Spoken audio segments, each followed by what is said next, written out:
La théologie du salut par Bernard Guy. Connaître Dieu. Vivre sa foi au quotidien. Porter du fruit. Les 12 mini-formations.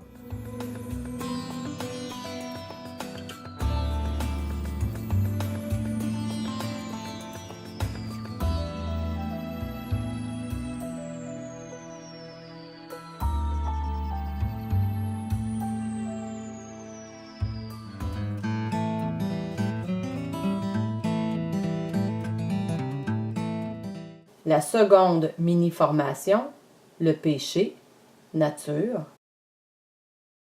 Qu'est-ce que le péché? Comment celui-ci affecte-t-il notre relation avec Dieu et pourquoi? Quelle différence y a-t-il entre le péché au singulier et les péchés au pluriel?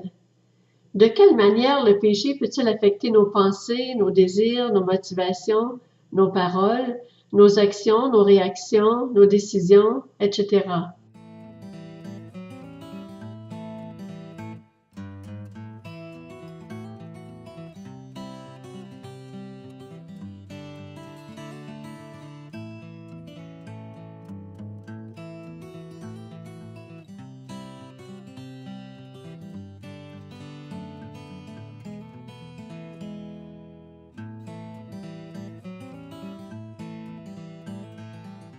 Les versets cités dans ce document proviennent de la version de Genève, sauf dans le cas d'indication contraire.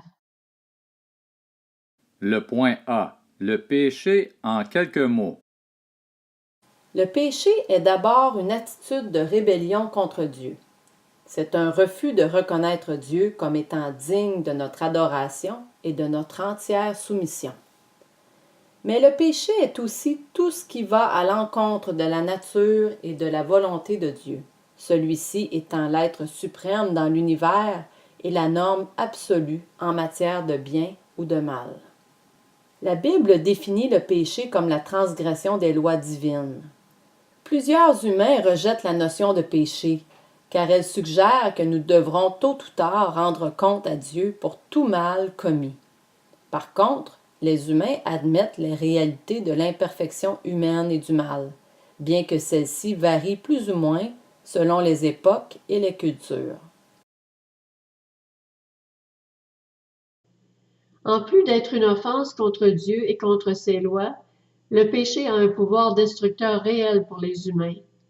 En effet, Dieu, le grand fabricant, n'a pas donné des lois aux humains par fantaisie ou caprice, mais parce que celles-ci constituent le manuel du fabricant, dont les humains feraient bien de tenir compte pour maximiser leur développement personnel et atteindre le bonheur.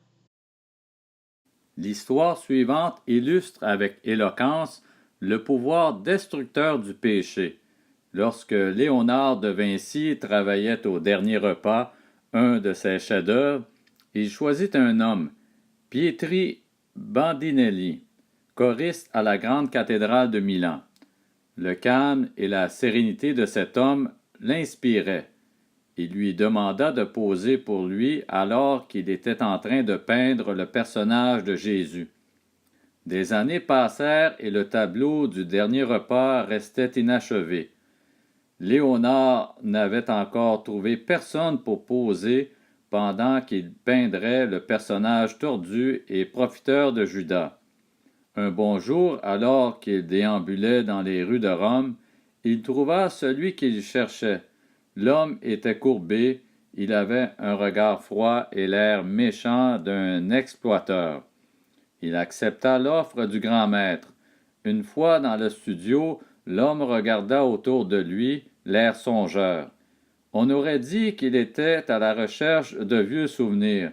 Puis, se tournant vers le grand peintre, il dit d'une voix à peine émue, « Pourriez-vous le croire, il y a 25 ans, j'étais ici dans le même studio pour le personnage de Jésus. » Le point B.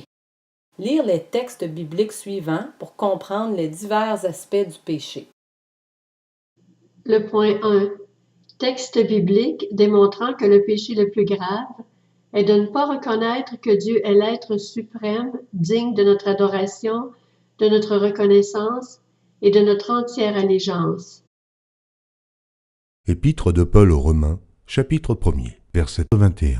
Puisqu'ayant connu Dieu, ils ne l'ont point glorifié comme Dieu, et ne lui ont point rendu grâce. Mais ils se sont égarés dans leurs pensées, et leur cœur sans intelligence a été plongé dans les ténèbres. Le livre d'Osée, chapitre 2, verset 8.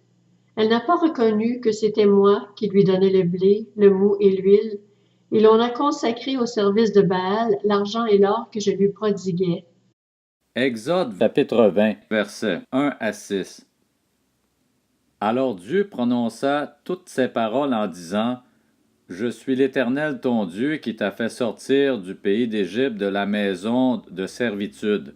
Tu n'auras pas d'autre Dieu devant ma face, tu ne te feras point d'image taillée, ni de représentation quelconque des choses qui sont en haut dans les cieux, qui sont en bas sur la terre, et qui sont dans les eaux plus bas que la terre. Tu ne te prosterneras point devant elles, et tu ne les serviras point, car moi, l'Éternel, ton Dieu, je suis un Dieu jaloux, qui punit l'iniquité des pères sur les enfants jusqu'à la 3e et la 4e génération de ceux qui me haïssent, et qui fait miséricorde jusqu'à 1000 générations à ceux qui m'aiment et qui gardent mes commandements. Le livre du Lévitique, chapitre 26, verset 1. Vous ne vous ferez point d'idole, vous ne vous élèverez ni image taillée, ni statue, et vous ne placerez dans votre pays aucune pierre ornée de figures, pour vous prosterner devant elle, car je suis l'Éternel, votre Dieu. Évangile de Luc, chapitre 4, verset 8.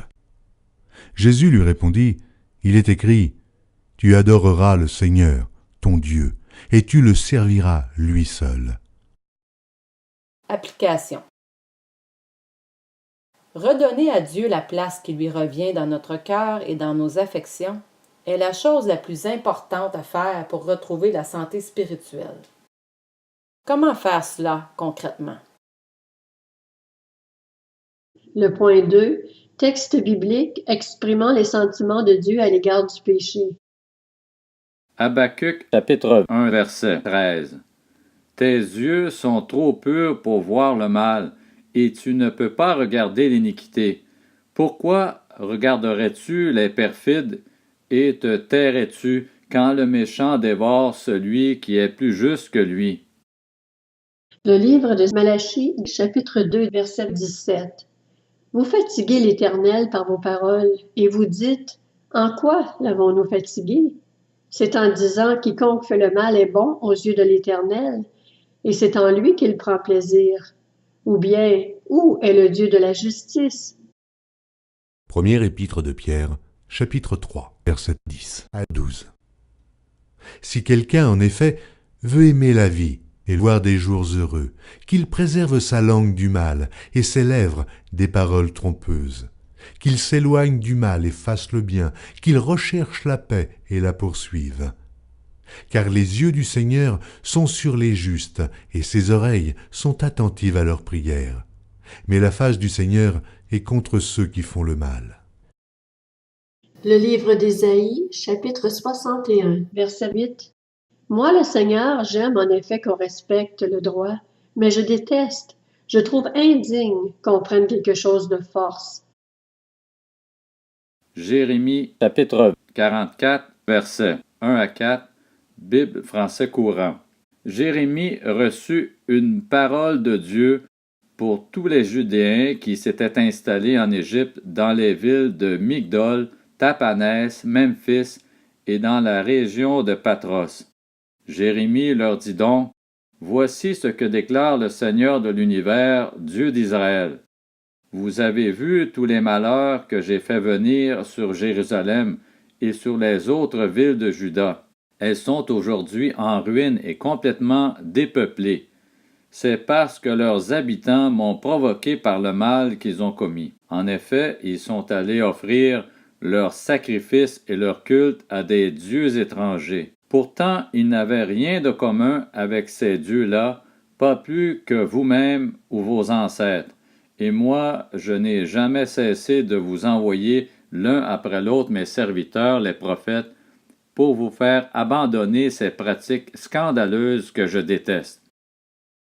Le livre d'Amos, chapitre 5, versets 21 à 24. Je déteste vos pèlerinages. Je ne veux plus les voir, dit le Seigneur. Je ne peux plus sentir vos cérémonies religieuses, ni les sacrifices complets que vous venez me présenter. Je n'éprouve aucun plaisir à vos offrandes de grains. Je ne regarde même pas les veaux gras que vous m'offrez en sacrifice de communion. Cessez de brailler vos cantiques à mes oreilles. Je ne veux plus entendre le son de vos harpes. Laissez plutôt libre cours au droit, que la justice puisse couler comme un torrent intarissable. Amos chapitre 6 verset 8. Le Seigneur, le Dieu de l'univers, a fait le serment que voici. Aussi vrai que je suis Dieu, dis-je, l'orgueil du royaume d'Israël me répugne profondément. Je déteste ces belles maisons. Je livrerai à ses ennemis tout ce qu'il y a dans Samarie. Le livre de Zacharie, chapitre 8, verset 17. Ne projetez aucun mal les uns à l'égard des autres. Refusez de prononcer de faux serments, car je déteste les actes de ce genre. Je l'affirme, moi, le Seigneur. Application. Nier le péché ou le banaliser nous condamne à rester prisonniers du mal et nous prive du pardon de Dieu. Au contraire, prendre conscience de notre péché, le confesser et faire appel à la miséricorde de Dieu en Jésus-Christ est le seul chemin procurant la paix avec Dieu et la vraie liberté. Pourquoi donc les humains choisissent-ils souvent de dissimuler leurs fautes et de les justifier au lieu de les admettre et de croire en Jésus pour en être libérés? Le point 3. Texte biblique démontrant que l'humain découvre son état de péché lorsqu'il se retrouve face au Dieu saint. Ésaïe chapitre 6 versets 1 à 5. L'année de la mort du roi Oséas, je vis le Seigneur assis sur un trône très élevé, et les pans de sa robe remplissaient le temple. Des séraphins se tenaient au-dessus de lui. Ils avaient chacun 6 ailes, 2 dont ils se couvraient la face, 2 dont ils se couvraient les pieds, et 2 dont ils se servaient pour voler. Ils criaient l'un à l'autre et disaient « Saint, Saint, Saint est l'Éternel des armées. Toute la terre est pleine de sa gloire. » Les portes furent ébranlées dans leur fondement par la voix qui retentissait, et la maison se remplit de fumée. Alors je dis, malheur à moi, je suis perdu, car je suis un homme dont les lèvres sont impures. J'habite au milieu d'un peuple dont les lèvres sont impures, et mes yeux ont vu le roi, l'Éternel des armées. Évangile de Luc, chapitre 5, versets 1 à 8. Comme Jésus se trouvait auprès du lac de Génézareth, et que la foule se pressait autour de lui pour entendre la parole de Dieu, il vit au bord du lac 2 barques, d'où les pêcheurs étaient descendus pour laver leurs filets. Il monta dans l'une de ces barques qui était à Simon, et il le pria de s'éloigner un peu de terre, puis il s'assit, et de la barque, il enseignait la foule. Lorsqu'il eut cessé de parler, il dit à Simon, « Avance en pleine eau, et jetez vos filets pour pêcher. » Simon lui répondit, « Maître, nous avons travaillé toute la nuit, sans rien prendre, mais, sur ta parole, je jetterai le filet. » L'ayant jeté, ils prirent une grande quantité de poissons, et leur filet se rompait. Ils firent signe à leurs compagnons, qui étaient dans l'autre barque, de venir les aider. Ils vinrent, et ils remplirent les 2 barques, au point qu'elles enfonçaient. Quand il vit cela, Simon-Pierre tomba aux genoux de Jésus et dit, « Seigneur, retire-toi de moi, parce que je suis un homme pécheur. » Job chapitre 42 versets 5 et 6. Mon oreille avait entendu parler de toi, mais maintenant mon œil t'a vu. C'est pourquoi je me condamne et je me repens sur la poussière et sur la cendre. Application. Nous n'avons peut-être pas eu le privilège de rencontrer le Dieu saint comme Ésaïe, les apôtres et Job, mais n'oublions pas que les Écritures révèlent Dieu et nous dévoilent sa sainteté. Vous est-il arrivé de mieux comprendre votre état de péché simplement en méditant les Écritures et en priant? Raconter. Dieu nous a aussi donné le Saint-Esprit pour nous rendre sensibles à sa voix. Un des rôles du Saint-Esprit est de nous révéler notre propre cœur afin que nous puissions confesser nos fautes et en être libérés. Y a-t-il des péchés que le Seigneur est en train de vous dévoiler ces jours-ci pour vous permettre de progresser encore plus dans votre marche avec lui? Le point 4. Texte biblique démontrant que le péché met une séparation spirituelle entre Dieu et les humains. Deutéronome, chapitre 31, verset 18. Et moi, je cacherai ma face en ce jour-là, à cause de tout le mal qu'il aura fait, en se tournant vers d'autres dieux. Deutéronome, chapitre 32, verset 20. Il a dit, « Je leur cacherai ma face, je verrai quelle sera leur fin, car c'est une race perverse, ce sont des enfants infidèles. » Le livre d'Ésaïe, chapitre 59, versets 1 et 2. Non, la main de l'Éternel n'est pas trop courte pour sauver, ni son oreille trop dure pour entendre. Mais ce sont vos crimes qui mettent une séparation entre vous et votre Dieu. Ce sont vos péchés qui vous cachent sa face et l'empêchent de vous écouter. Le livre des Proverbes, chapitre 15, verset 29. L'Éternel s'éloigne des méchants, mais il écoute la prière des justes. Le livre d'Ésaïe, chapitre 57, verset 17. À cause de son avidité coupable, je me suis irrité et je l'ai frappé. Je me suis caché dans mon indignation, et le rebelle a suivi le chemin de son cœur. Michée, chapitre 3, verset 4. Alors ils crieront vers l'Éternel, mais il ne leur répondra pas. Il leur cachera sa face en ce temps-là, parce qu'ils ont fait de mauvaises actions.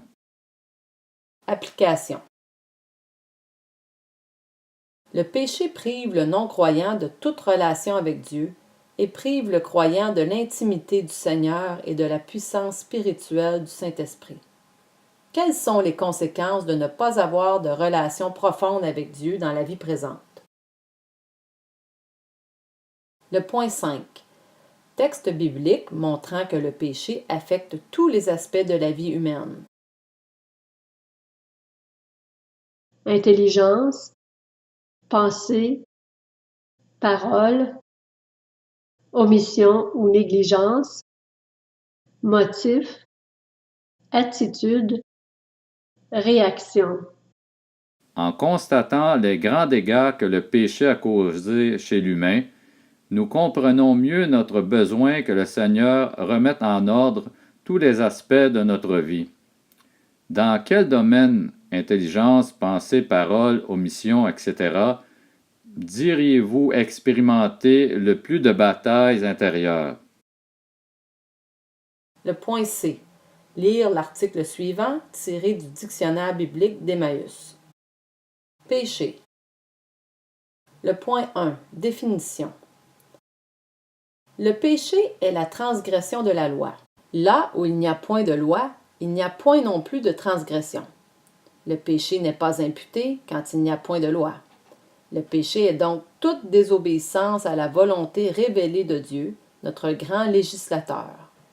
Qu'il s'agisse d'une faute d'omission, négligence de faire ce que la loi ordonne, ou de commission, action interdite par la loi, ne change rien à l'affaire. Le plus grand commandement est celui de l'amour pour Dieu.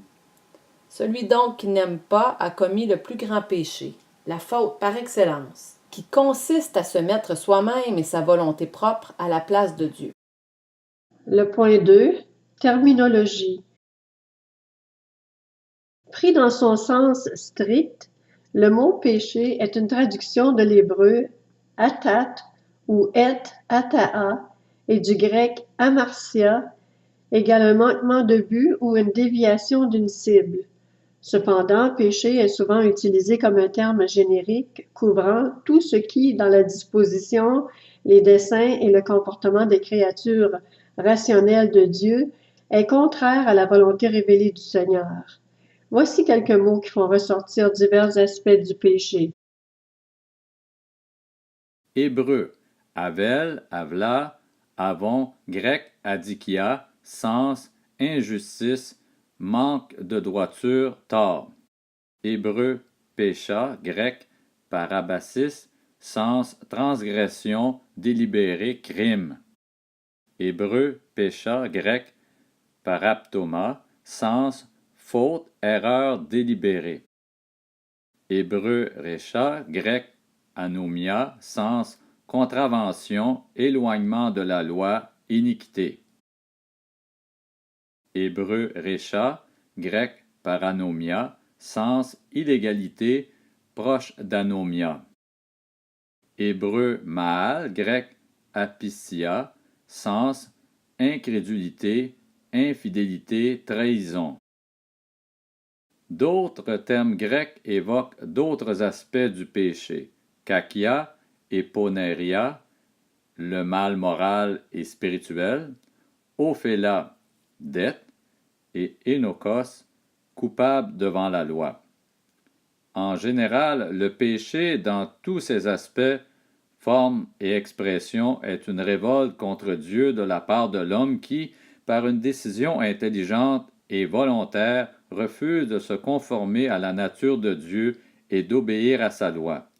En sa qualité d'être moral, créé à l'image de Dieu, il en porte la responsabilité, d'où l'extrême gravité du péché dans la révélation biblique.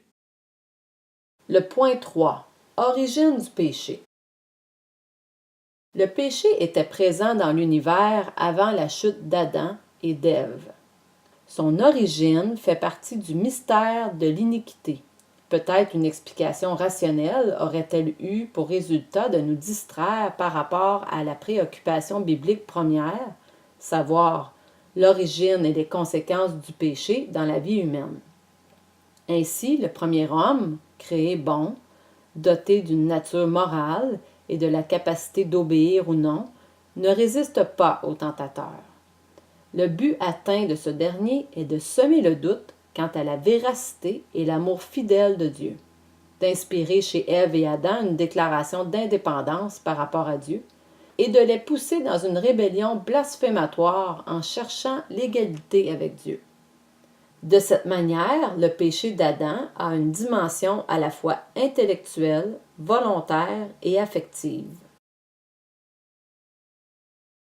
On appelle péché originel ce péché d'Adam qui a entraîné toute sa race dans la chute et la mort.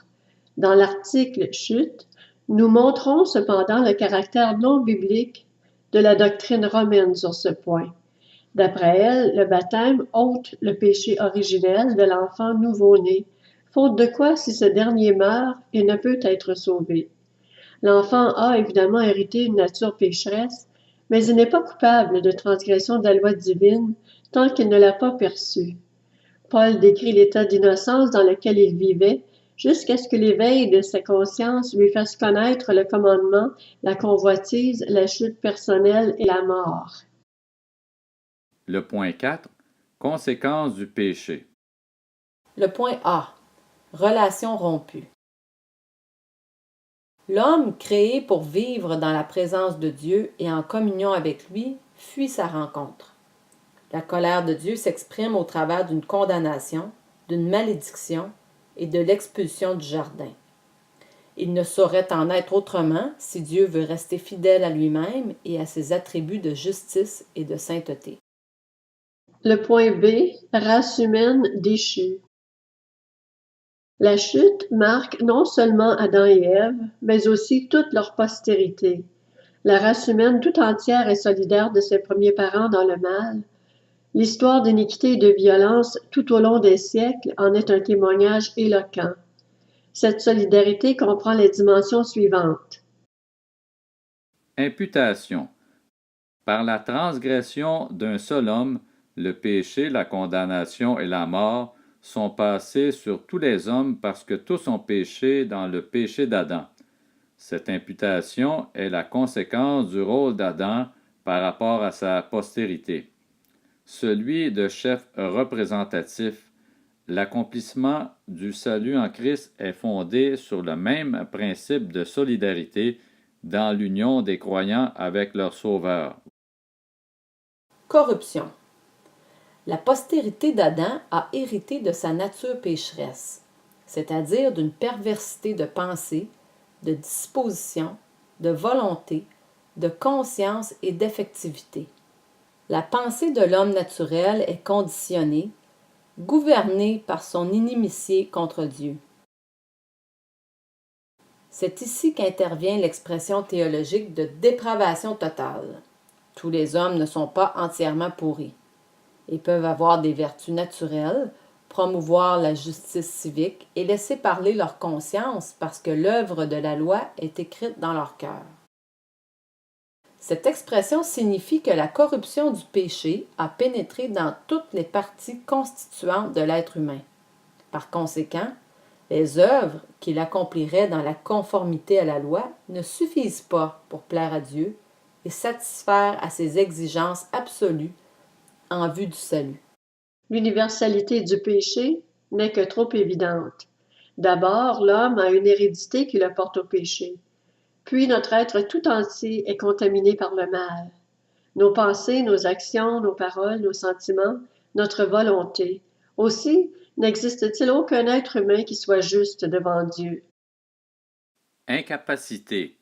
L'homme déchu ne peut changer son caractère ni agir indépendamment de lui.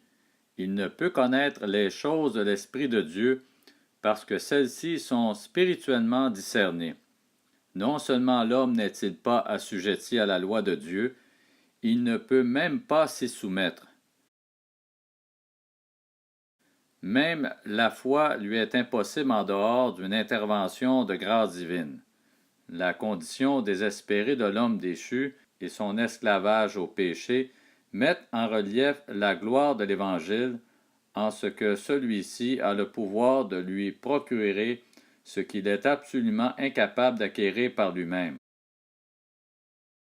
Culpabilité et condamnation. La colère de Dieu est la réponse inévitable et nécessaire de sa justice à la révolte de l'homme, et de nombreux textes dans l'Ancien Testament et le Nouveau Testament affirment sa réalité.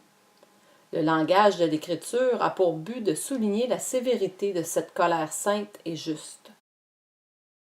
Rétribution. Le jugement du péché est une conséquence inévitable de ce qui précède et prend des expressions actuelles et futures. Il maintient la réputation de Dieu, le législateur et magistrat juste et saint. Son action dans le temps présent peut atteindre plusieurs buts. But rédempteur, amener le pécheur à la repentance et la foi. But pédagogique, discipliner le croyant. But préventif, empêcher le péché et en limiter les ravages. Le point C. La création soumise à la vanité. Expression mystérieuse, cette affirmation nous rappelle que la création dans son ensemble a subi les conséquences de la chute, dur labeur, dérèglement de la nature, maladies et souffrances, mort de la flore et de la faune. Situation provisoire qui attend la création de nouveaux cieux et d'une nouvelle terre dans lesquelles régnera la justice. Le point 5. Victoire sur le péché.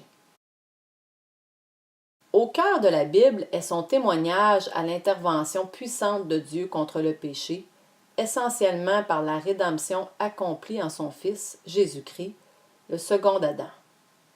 Grâce à l'œuvre du Christ, sa naissance miraculeuse, sa vie d'obéissance parfaite, sa mort à la croix, sa résurrection d'entre les morts, son ascension à la droite du Père, son règne dans l'histoire et son retour glorieux, le péché a été vaincu. Jésus a été fait péché pour nous. Une telle expression nous dépasse. Elle signifie que Christ a non seulement pris sur lui à la croix tous les péchés du monde, comme notre bouc émissaire, mais qu'il est devenu comme l'expression même du péché devant Dieu, qu'il l'a maudit au lieu de nous maudire. Le point A. La conviction du péché, c'est-à-dire la conviction d'être pécheur, est une des plus grandes grâces que le Seigneur puisse nous accorder. En fait, elle est la clé qui donne accès à toutes les autres. Seul son esprit peut la produire. Pour être justifié, l'homme doit s'écrier tout d'abord: Sois apaisé envers moi, qui suis un pécheur. Si nous prétendons ne pas avoir de péché, nous mentons. Le point B. Le pardon des péchés est désormais acquis à quiconque croit de tout son cœur au sacrifice du calvaire. L'agneau de Dieu a ôté le péché du monde. Il a aboli le péché par son sacrifice unique. Son sang nous purifie de tout péché. Ayant ainsi donné son Fils pour nous, Dieu ne nous traite plus selon nos péchés. La scène est le signe du sang de l'Alliance répandu pour la rémission des péchés. Quiconque croit en Christ reçoit par son nom le pardon des péchés. Ces péchés, rouges comme le cramoisi, sont devenus blancs comme la neige. Il les a jetés derrière lui et les a effacés comme une nuée. Il les a précipités au fond de la mer. Il va même jusqu'à les oublier. Ils n'existent plus devant lui. Alléluia! Tous les effets de la chute en Adam ont été annulés. L'honneur de Dieu est maintenu, sa sainteté satisfaite et sa gloire manifestée. À la culpabilité de l'homme, Dieu répond par la justification, à sa corruption par la sanctification, à sa souffrance et sa mort par la glorification. Le point D. Approfondir le sujet en explorant les points suivants par la discussion et la lecture d'articles. Il semble que les péchés commis contre Dieu lui-même, ne pas chercher à le connaître, ne pas lui faire confiance, ne pas le remercier ou l'adorer, ne pas le craindre, ne pas le laisser diriger notre vie, aient été éclipsés par les fautes commises contre le prochain. Cela n'est pas surprenant dans un contexte où l'humanisme a profondément influencé nos pensées. Mais se peut-il qu'il y ait une relation de cause à effet entre aimer Dieu et aimer le prochain? Comment certaines choses considérées comme bonnes en soi, être travaillant et consciencieux, accepter diverses responsabilités, aimer les gens et se dépenser pour eux, s'adonner à la pratique d'un sport, etc., peuvent-elles devenir péchés dans certains contextes? Est-ce que le péché existe principalement en fonction de l'intentionnalité ou indépendamment de celle-ci? Le Code pénal fait la distinction entre crime prémédité et crime passionnel. Est-ce que cette distinction se retrouve également dans les Écritures? Y a-t-il des péchés plus graves que d'autres? Se peut-il que malgré les divergences de valeurs et de principes moraux que nous observons chez différents groupes et peuples, il y ait un ensemble de valeurs reconnues par toutes les sociétés témoignant de la réalité du bien et du mal? Comment expliquer ce phénomène?